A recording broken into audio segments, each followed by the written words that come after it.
Of Mice and Men by John Steinbeck, To Kill a Mockingbird by Harper Lee, The Color Purple by Alice Walker. These are just a few of many books that have been banned in the United States, in our schools, in our libraries. Why do we ban books? This is something that I never really understood. I didn't really understand the point of banning a book. I thought it was kind of crazy. But the reason that books are being banned in the United States, and mostly in school libraries and public libraries, is because these things are going against the beliefs of our government, whether it be religious beliefs or just social beliefs. So these books have been banned. This is a form of censorship in our country. I read a few of these books in high school. I read many books that were banned, actually, because my high school English teacher believed that it was important that we were exposed to these different things. Yes, these books were discussing things that were very vulgar, things that were very violent, and things that maybe high school students shouldn't be reading about. But on the other hand, we learned a lot from these books. We learned about race inequality, we learned about violence in history, we learned about so many different things because these books were written at a different time. It was actually really fun reading these books because one thing I've noticed when reading these books is that they were written by people who did not have the education privileges that we have today. So when you read these books, you realize that the grammar and the spelling and everything is different, and it's really interesting. It makes it kind of hard to read, but it's really interesting to actually look at these books and realize just how differently people learned when they didn't have the same educational rights we have. I really thought that it was a great educational experience, and so there was actually a case, the Island Trees, where 5 students took their school board to court, and they argued that by banning these books and not letting them be exposed to these different things, it was denying them their right to free speech.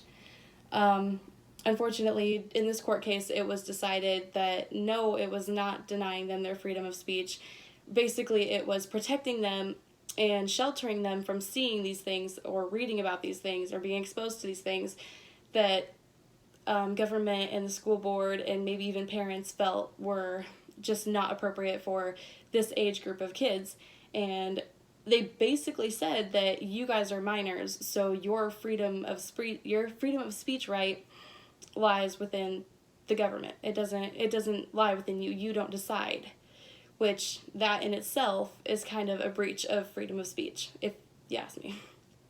How does book banning look today? Well, today books are still being banned in schools, they're still being banned in public libraries, but now it has even gone as far as to spread to bookstores.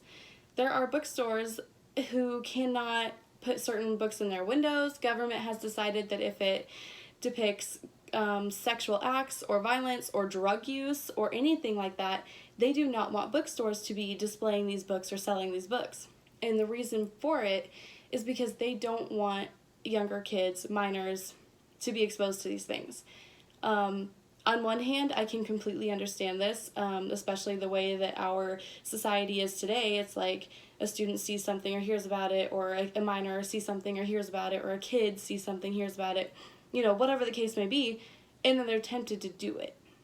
So we learn about all these different drugs that are going around. We learn about all these different crazy things that our younger kids are doing these days, and we don't know how to stop it. And I completely understand that, and I completely understand wanting to limit that exposure. But at the same time, I feel that government is just taking away a major learning experience. And I am so thankful that I went to the school that I went to, because I was able to read the books like Uncle Tom's Cabin, which is actually where they believe that the censorship began. So I don't know. I believe that this is definitely a breach of our rights to free speech, and I think that school boards should be able to take it upon themselves and maybe get parent input and things like that. And have them sign permission slips or something, but I still think that these students and these younger kids should be exposed to these simply because I think it's really educational. I learned so much reading these books, and I know that my classmates did too. I really think that I wouldn't know so many of the things that I know today about the way that our race inequality used to be, and just the way things were going in our country, had I not read some of these books. It was like, and it was a history lesson that wasn't a boring classroom history lesson. It was getting to read this interesting book that told us so much more than what you may think. So yes, I do believe that banning books is a breach to our freedom of speech right. It prevents us from being able to express ourselves and read what we want, and I feel that that is really important because it's our right. So yeah, thank you.